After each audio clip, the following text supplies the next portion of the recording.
വടകര നഗരസഭയിൽ ഏറ്റവും ശ്രദ്ധേയമായ പോരാട്ടം നടന്ന വാർഡ് 27 ചീനംവീടിൽ ബിജെപിക്ക് വിജയം.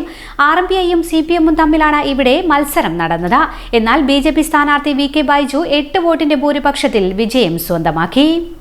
ബൈജുവിന് 328 വോട്ടും സിപിഎമ്മിലെ എ പി മോഹനന് 320 വോട്ടും ലഭിച്ചു. ആർഎംപിയിലെ എ പി ഷാജിദിന് 228 വോട്ടാണ് ലഭിച്ചത്. സ്വതന്ത്രനായ ടി യു മോഹനന് 4 വോട്ട് ലഭിച്ചു. ഫലങ്ങൾ ഓരോന്നായി പുറത്തു വന്നുകൊണ്ടിരിക്കുകയാണ്. അതിൽ ശ്രദ്ധേയമായ ഒരു ഫലമാണ് ഇപ്പോൾ പുറത്തു വന്നുകൊണ്ടിരിക്കുന്നത്. വാർഡ് 27 ബിജെപി പിടിച്ചെടുത്തിരിക്കുന്നു. സിപിഎമ്മിന്റെ സിറ്റിംഗ് സീറ്റ് ബിജെപി പിടിച്ചെടുത്തിരിക്കുന്നു. ഇത്തവണത്തെ തെരഞ്ഞെടുപ്പിൽ ഏറ്റവും കൂടുതൽ ശ്രദ്ധേയമായ വാർഡാണ് വാർഡ് 27.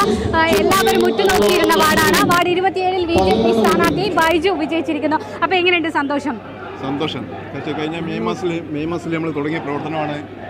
നമ്മൾ പാർട്ടി നേതൃത്വത്തിൽ നമുക്ക് തന്ന വ്യക്തമായ നിർദ്ദേശത്തിൻ്റെ അടിസ്ഥാനത്തിൽ നമ്മൾ മെയ് മാസത്തിൽ തുടങ്ങിയ പ്രവർത്തനം, അതായത് വോട്ട് ചേർക്കലും തള്ളിക്കലുമായിട്ട് നടന്ന പ്രവർത്തനം, ഏകദേശം 90 വോട്ടുകൾ നമ്മൾ പുതിയ ചേർത്ത്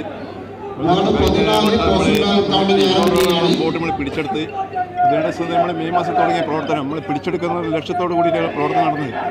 അപ്പോൾ അതിനടിസ്ഥാനത്തിൽ ഒരു വിജയം, അത് എല്ലാ ഭാഗത്തുനിന്നുള്ള നമുക്ക് പൂർണ്ണ പിന്തുണ, അതായത് പൂർണ്ണമായിട്ടുള്ള അമ്മമാരുടെ ഒരു പിന്തുണ നമുക്ക് നല്ല രീതിയിൽ കിട്ടിയിരുന്നു.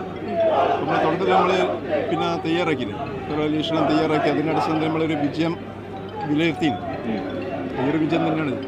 Bobby Jamanur International Jewelers, traditionally trusted for 162 years.